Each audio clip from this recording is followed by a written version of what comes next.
बच्चों, मैं तृप्ति सांगानी Saraswati group of education की ओर से आप सभी का स्वागत करती हूँ। बच्चों, लास्ट क्लास में आपने इकाई नंबर 3 नन्हा मुन्ना राही का अभ्यास किया था। वहाँ पर आपने देखा था कि एक छोटा बच्चा सिपाही बनकर क्या क्या करना चाहता है, उसके हृदय में देश के लिए कैसी भावना है। आज हम इस इकाई में यानी कि इकाई नंबर 4 सोच अपनी अपनी का अभ्यास करेंगे। आज हम चौथी इकाई सोच अपनी अपनी का अभ्यास करेंगे। उससे पहले मैं आपको कुछ पूछना चाहती हूँ। क्या बच्चों आप बता सकते हैं कि सोच अपनी अपनी का मतलब क्या होता है? आपको वैसे ही पढ़कर भी समझ में आ गया होगा कि सबकी अपनी अपनी सोच होती है। हर चीज को देखने का नजरिया हर किसी का अलग अलग होता है।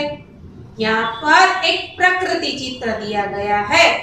आपको उस प्रकृति चित्र को बारी बारी देखना है और उसका अवलोकन करना है कि इसमें क्या दिखाई देता है। थोड़ा सोचिए, क्या दिखाई दिया? तो आपको दिखाई दे रहा होगा कि एक बड़ा सा पहाड़ है, एक सूर्य है, बहुत सारे पंछी है, बहुत सारे घर है, एक मंदिर दिखाई दे रहा है, बहुत सारी गाय है और देखे तो बहुत सारे आदमी दिखाई दे रहे हैं और आगे देखे तो बहुत सारे वृक्ष दिखाई दे रहे हैं और आगे देखे तो एक बाघ का चित्र दिखाई दे रहा है। वहां पर कुछ बच्चे दिखाई दे रहे हैं। ये तो मेरी बात हुई। आपको और कुछ दिखाई दे रहा है? देखिए तो आपको भी कुछ ना कुछ दिखाई दे रहा होगा। जैसे कि आपको किसान दिखाई दे रहा होगा या तो चरवाहा दिखाई दे रहा होगा, है कि नहीं? हाँ, हर किसी की सोच अलग अलग होती है। यहाँ पर हम इस इकाई का पूरी तरह से विवरण करते हैं। देखिए, पूरा चित्र देखिए। आपने अवलोकन कर लिया है। उससे पहले मैं आपको कुछ शब्दार्थ सिखा देती हूँ।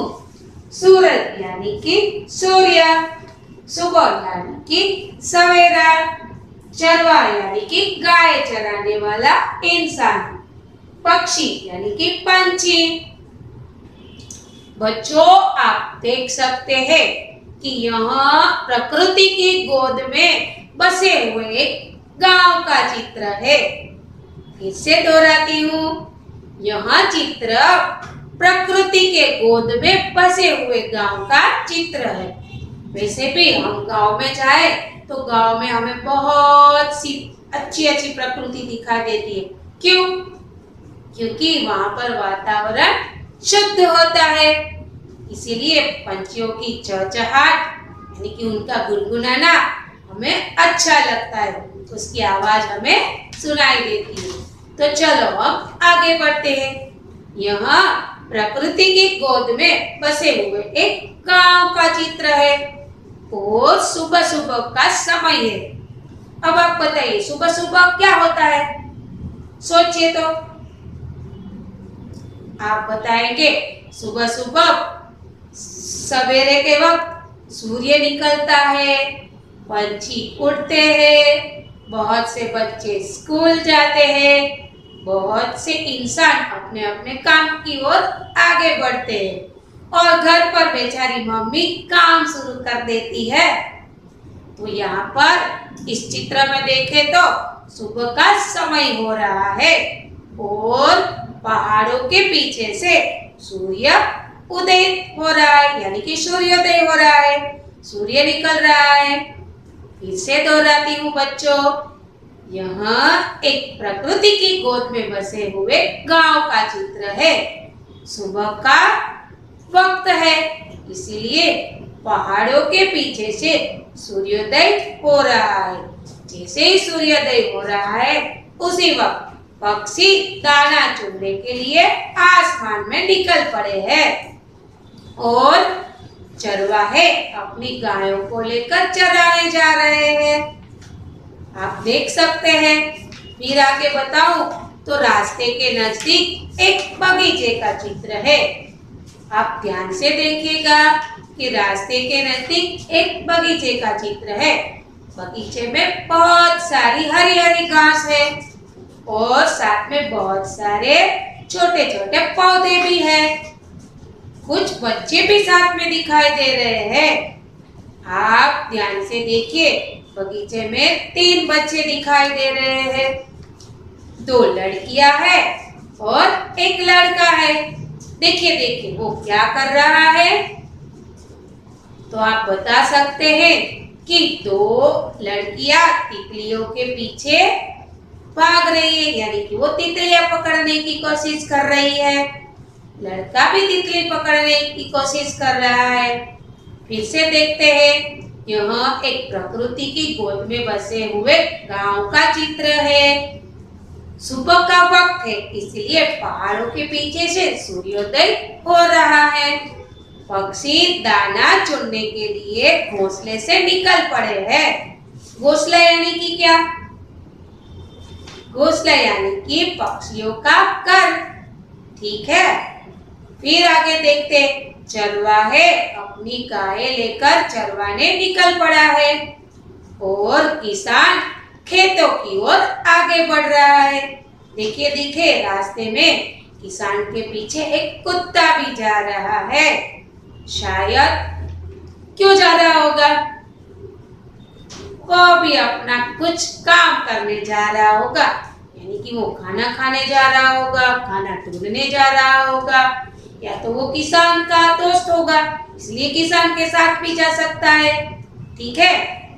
और आगे देखते हैं तो लड़कियां तितलियों के पीछे भाग रही है।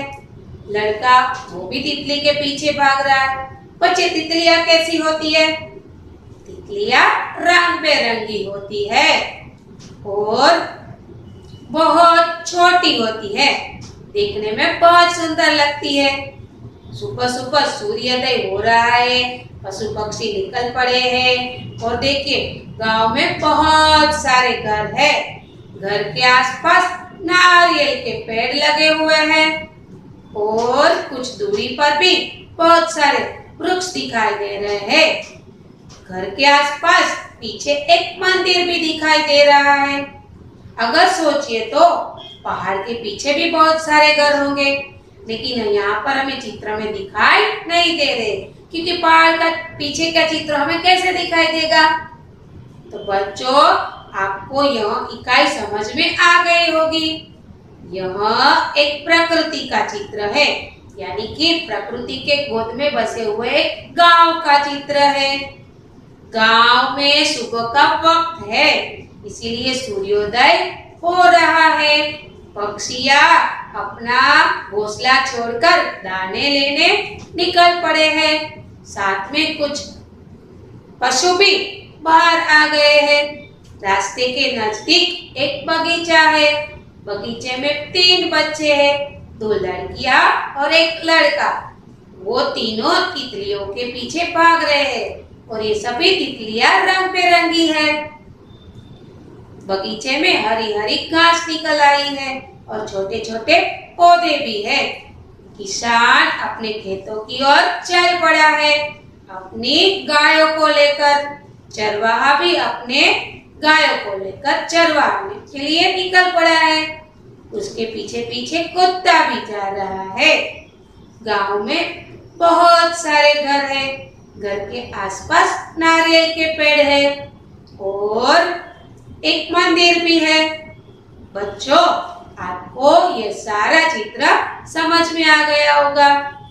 कुछ प्रश्नों के रूप में उसको फिर से दोहराते हैं। सूर्योदय कहाँ से हो रहा है? तो सूर्योदय पहाड़ों के पीछे से हो रहा है। किसान कहाँ जा रहा है?